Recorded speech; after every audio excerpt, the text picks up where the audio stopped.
अच्छे इखलाक। प्यारे बच्चों, आज हम बात करेंगे अच्छे इखलाक की।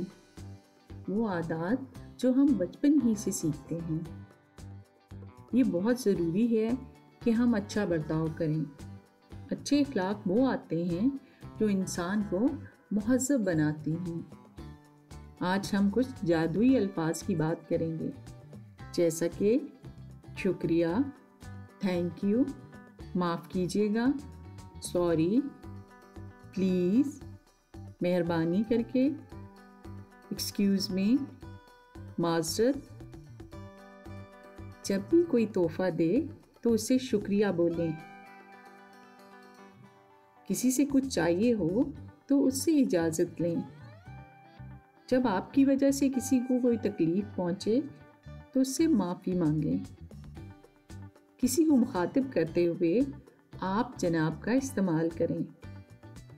अगर किसी से कुछ चाहिए तो उससे इजाज़त लें। बड़ों के सामने बदतमीज़ी मत करें। अपने बड़ों की मदद करें। बड़ों को सलाम करें और अपने दोस्तों के साथ भी अच्छे इखलाक के साथ पेश आएं।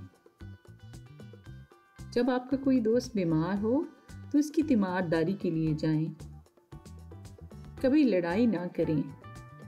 अगर कोई गिर जाए तो उसकी मदद करें। सड़क से गुजरते हुए कतार ज़रूर बनाएं। अपनी चीज़ें दूसरों के साथ बांटें। घर के कामों में अपनी माँ की मदद करें। जानवरों पर जुल्म मत करें। उनके साथ हमदर्दी और प्यार से पेश आएं। पैसा एहतियात से खर्च करें। जब भी खांसें या छींकें तो मुंह को ढांप लें। किसी को तंग मत करें। अपने घर को साफ सुथरा रखें।